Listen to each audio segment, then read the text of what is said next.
welcome to the SOHO Insider podcast. My name is Saad Usmani. I'm the Chief of the Myeloma Service at Memorial Sloan Kettering Cancer Center. And I'm joined by my wonderful colleague, Dr. Niels Donk from the Netherlands, who has played a pivotal role in advancing several of the immunotherapies in multiple myeloma over the last few years. And it's been a pleasure working with Niels on so many different protocols and projects in translational research endeavors. Niels, welcome to the podcast. Thank you, Saad. So Niels, I wanted and I'm also happy to work in a lot of projects with you. No, it's a pleasure. It looks like you're still wrapping up clinic or in clinic, so we'll try to remain focused. And I just want to get your take on how we've been able to move the bispecific antibodies targeting BCMA, GPRC5D, and even FCRH5 through early phase clinical trials, and where do you see those therapies going? Yeah, so we have both been working a lot on development of the bispecific antibodies targeting BCMA and GPRC5D. And they have now a important role in the treatment of patients with triple class exposed and triple class refractory multiple myeloma.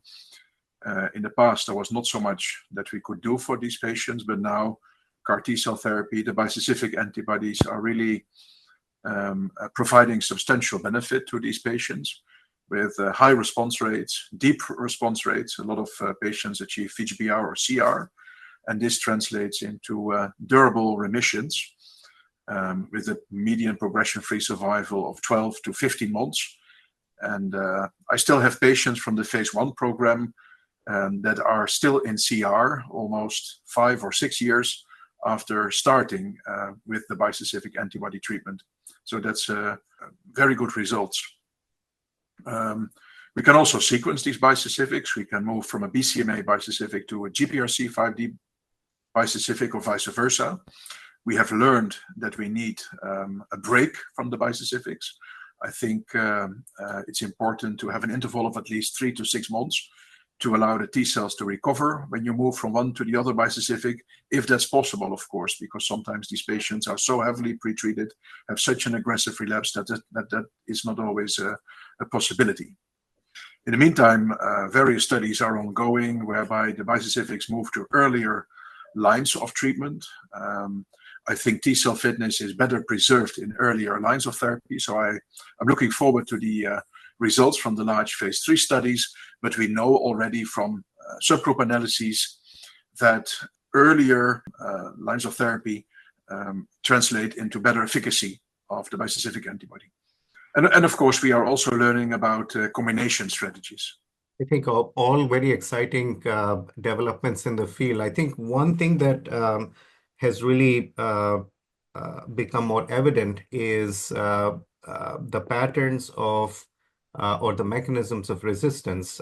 You alluded to the T cell fitness component. Maybe disease burden also has to play a role in what we can ask from the bispecifics to do. But if we look at the patterns of BCMA antigen escape or mutation, it's one of the phenomenon is seeing subclones that may actually reduce the expression of BCMA, by which those clones can potentially evade the bispecific T cell engagement strategy. However, you also see a small proportion of patients that can actually have mutations, in the epitope where the bispecifics are supposed to identify and bind with BCMA. Most of that data comes from the relapsed situation. Can you just share your thoughts, what you feel we'll find in the newly diagnosed setting, whether it actually makes sense to move towards more genomic-based diagnostic tools to identify patients in that fashion? Yeah, so you already alluded to it. Antigen escape is quite common after as a mechanism of relapse during BCMA therapy. Also during GPRC5D treatment, it seems to be even more common. that the target antigen is lost or is mutated. So I think we need new tools in the lab to look at expression of the target antigen, to look at the mutational status of the epitope that's being targeted, especially when you want to move from one BCMA targeted therapy to another, because well, you have, for example, published in Blood Advances, I think, a very interesting case report where you move from teclistamab or an ADC, belantamab, to CAR T, to cilta-cel or ide-cel, and you showed that when you have no BCMA expression on the cell, that it makes no sense to go to such an expensive treatment. So I think, especially when you want to move from one treatment to the other, targeting BCMA, expression testing makes sense. These mutations or genetic events are often acquired, so but can be present as a very small subclone at the time of initiation of bispecific treatment. So we have to learn whether it makes sense to test for such abnormalities at the time of starting a bispecific antibody, and maybe in the future that may also provide guidance of how to approach these patients. Maybe those are the patients that will really benefit from dual antigen targeting from the very beginning. Now you bring up the dual antigen targeting, and I was going to ask you, does the future now belong to the trispecific antibodies?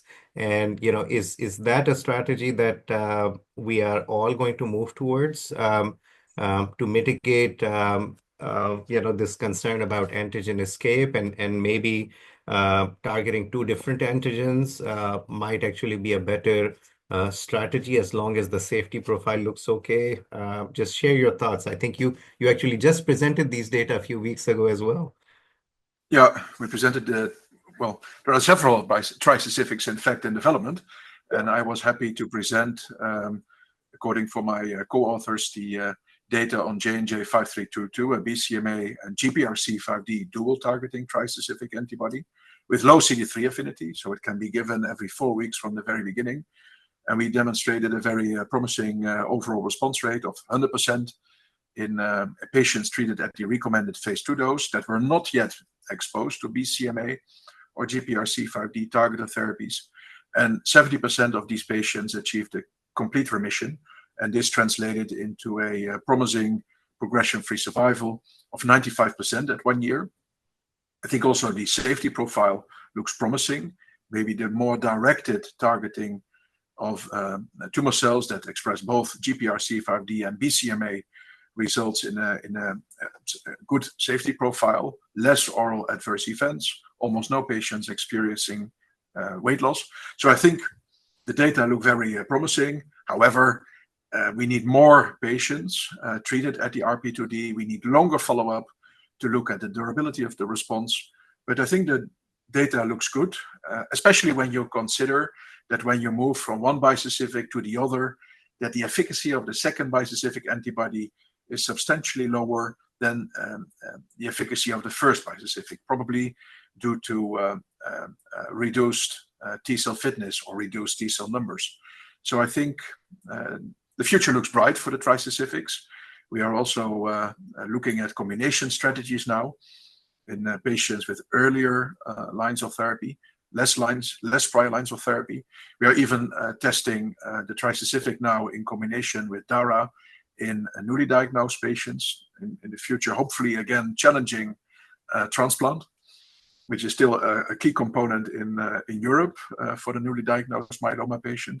But I think the data looks very promising, not only for J&J 5322, but Dr. Kwach from Australia also showed at ESCO some update from ISB 2001. That's a trispecific that targets BCMA and CD38.